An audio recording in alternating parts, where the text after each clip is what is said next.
Ayun mga breeder, meron tayong bisita dito, Pogi-Pogi. Ayan. Pare, tagasan ka nga pala?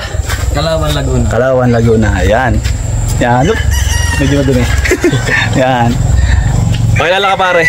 So, Cedric San Andres po galing po tayo sa farm ni Idol SP. Yeah. Siyempre ngayon, medyo naghahanap pa tayo ng, siyempre, dagdag kaalaman din. Tsaka, siyempre, kaibigan din natin, Idol JM. So, nakabisita tayo dito sa kanyang farm. Siyempre, alaman din natin yung mga sistema niya sa farm.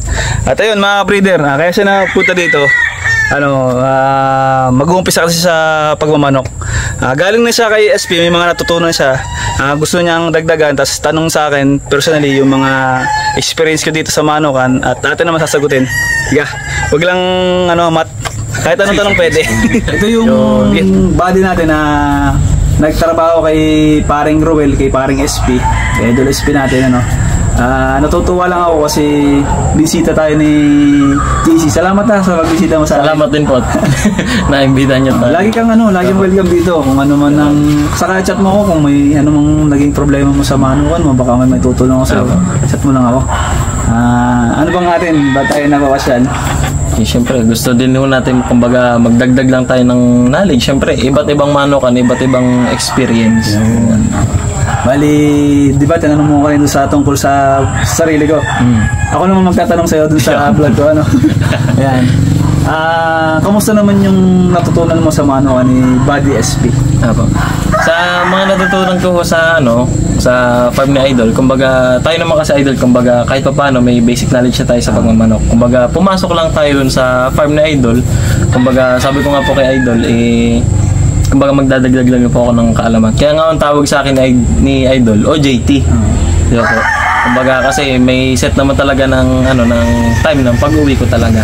Kumbaga hindi naman natin habol yung kumbaga kumbaga hindi naman natin ang habol natin yung matuto, hindi yung magtrabaho sa kanya.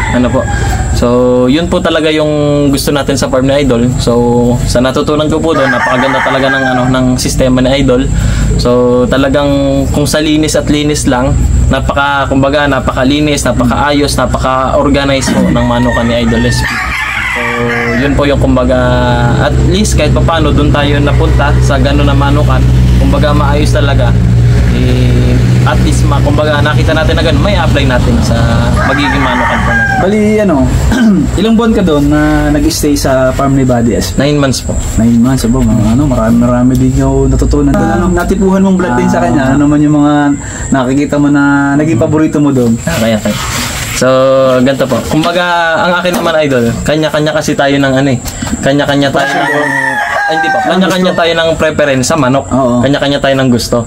So, discuss ko na lang. Kumbaga, banggitin ko na lang Idol yung halimbawa, anong maganda sa gantong kay.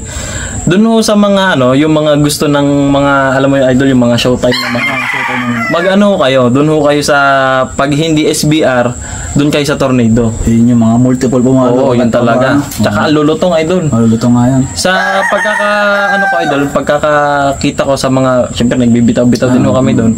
Pinakamalutong na palo, Tornado. Tornado talaga. Tsaka ang kaganda na Idol sa sa Tornado, wag kang lalapit doon sa abot ng range niya. Talagang bibigyan ka niya. Kumbaga hindi nagdadalawang isip. Nagigil siya Gusto niya talaga makapanakit. Gusto niya talaga manakit.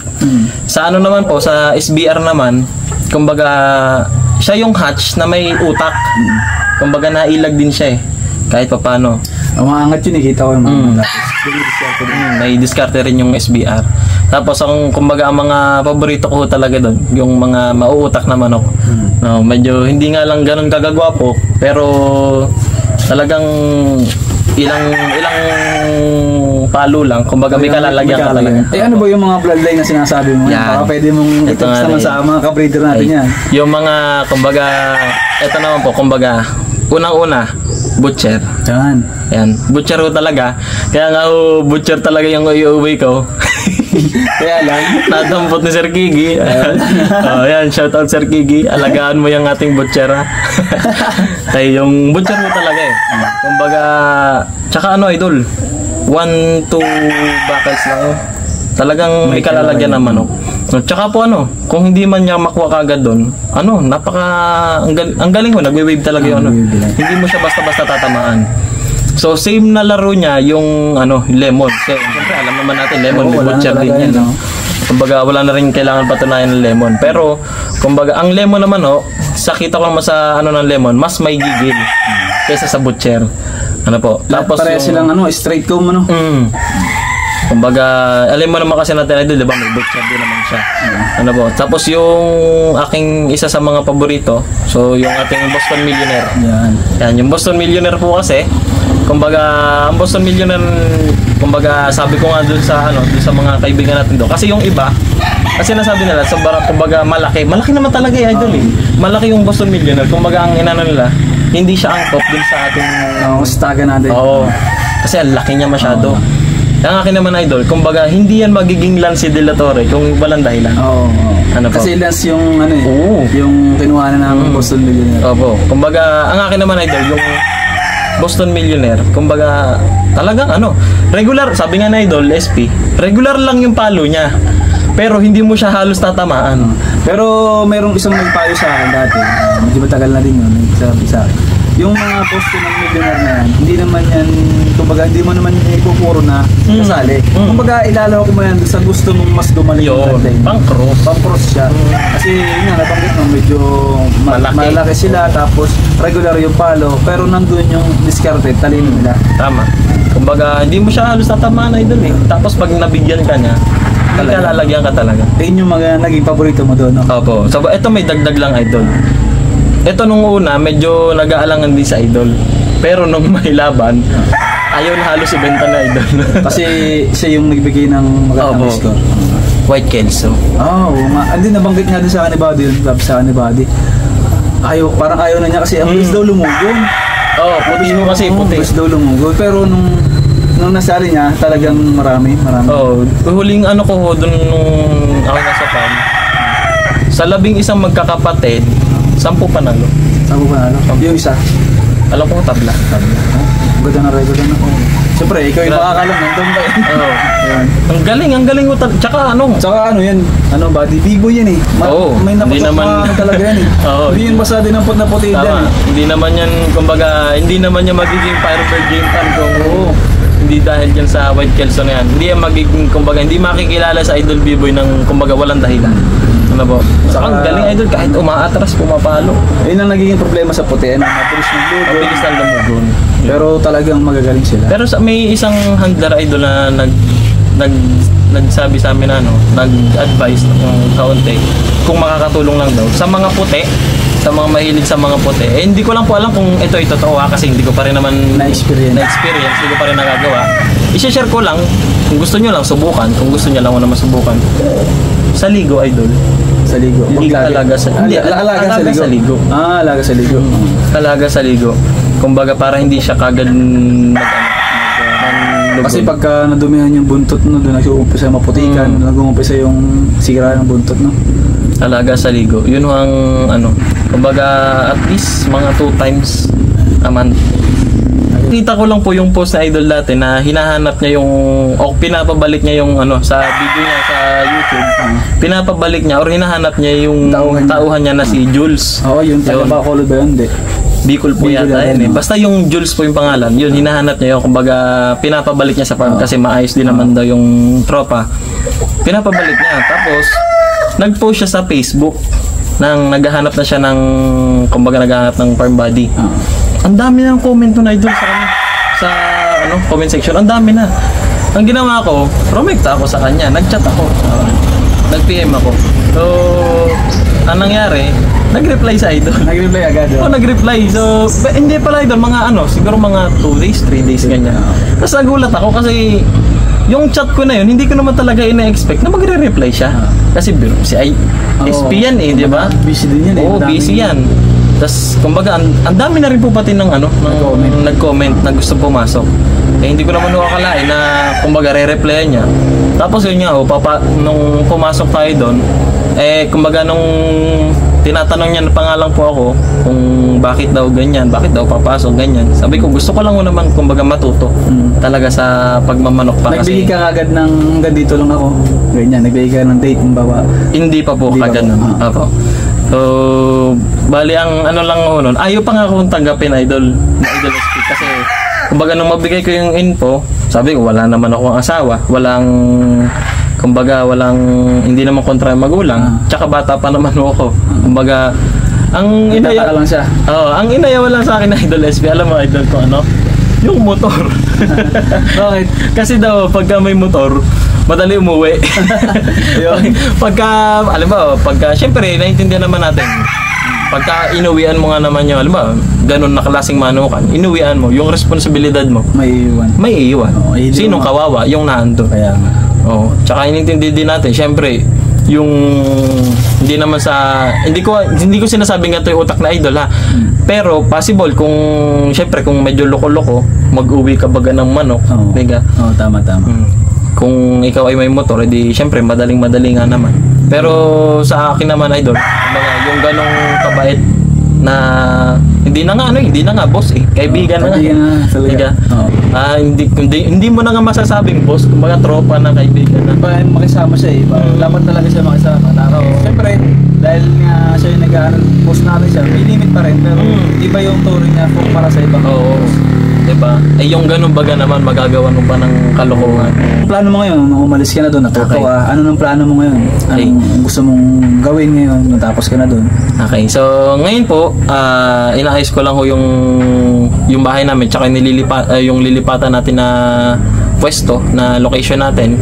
So, magmamanok po muna tayo ng pang-atin muna. Bibreed muna tayo, kaunti lang. Bali, papasukin mo na ngayon yung mundo ng pagmamanok. Opo, yan. Pasukin natin yung mundo ng pagmamanok. Bibreed tayo ng pang-atin lang muna. Pwede na naman tayo siguro magbenta pa ilang piraso.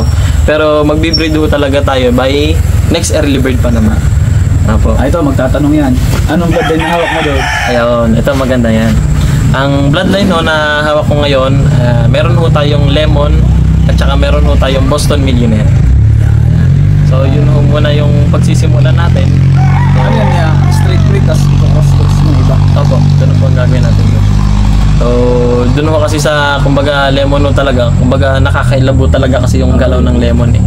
Kumbaga single stroke pero talaga may kalalagyan. Oo. Ayun. Mga breeder, maayos yung mga bloodline na nakuha niya. At saka alam niyo naman kung saan galing yung manok niya kay paring Ruel, kay Buddy SP. Tiyak ko healthy yun at saka bantay nito eh. Oo, tsaka Linin niya na yung mga Idol eh. Kung medyo nga lang ho Idol, baka sabihin lang nila, yung leg band kasi nun Idol, yung kulay blue. Oo. Eh baka sabihin yung tingin 5,000. Pero yun mga ka-breeder, mga classmate. Yun ho talaga. First pick ko na ho yun. Ako na ho talagang pumili ng personal. Doon ho talaga sa mga nakatabi doon. Kumbaga, wala pang sale, nakatabi na yun. Sabi nga ho ni Idol, nung makita, sabi, yun, ang ganda nun. Sinabi ko sa'yo na. Sabi, bitaw nga natin, ang ganda nun. Sabi, ganda talaga niya, Idol. Yung talaga, kasi sana i-request ko na. Pero napagbigyan ka naman. Opo, napagbigyan. Ayun ang maganda doon. Dito na natin tapusin yung content natin at siguro naman masaya ka ngayon dahil Opo naman. Ako kasi masaya ako. May bisita ako katulad mo. Yan. Bali, yung may papayo ko lang sa'yo, dadanas tayo ng maraming pagsubok, wala magtitiwala sa atin sa una. Basta tuloy mo lang kasi passion natin yan. Dumating man yung panahon na nahihirapan ka. Pag nahihirapan ka, nasa panahon ka na ng mahirap, sigurado ako nasa tama ka na. Pero pag laging maalwan, magtaka ka. Tama. Ayun, basta tuloy lang kung ano yung gusto mong, kasi kanya-kanya tayo ng pangarap sa isip natin. Kung ano yung nakikita mo sa dulo na magiging ikaw, hakbang ka lang ng hakbang. Gawin mo lang yung mga gustong mangyari. Basta ang papayo ko sa iyo, magiging tapat ka lagi sa magiging bayar mo. Huwag kang magpapasilo sa pandali ang kita. Apo. Ayan, maraming nasira dyan. Basta kung ano yung meron ka, yun lang yung sasabihin mo. Yun, galingan mo at saka good luck sa journey mo ha. Apo. Sana balang araw maging experience tayo. Yun ang goal natin. Good luck ha. Apo. Yun. Malaki gusto sabihin sa mga followers natin yan.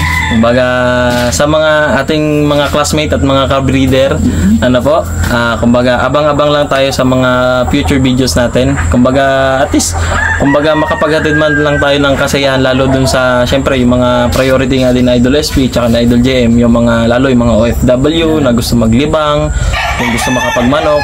Kumbaga malay nyo po, kumbaga at least kahit pa paano, kahit na andyan ang ating Idol SP, makadagdag man lang din tayo ng kumbaga kaunting kaalaman. Ano pa? Konting libangan din sa kanila. Opo. Okay. Magpaalam ka na sa ating mga ka-breeder at mga classmate dahil ayan, okay. Magpaalam ka na. Okay. So, yun lang. Maraming salamat mga ka-breeder at mga classmate. So, hanggang dito lang tong ating video. And peace out. Peace out. Okay mga ka-breeder, maraming salamat sa pagsuporta at pagsubaybay sa ating YouTube channel. Ito muli si JM Game Farm. And see you soon sa next episode ng JM Game Farm. Alright.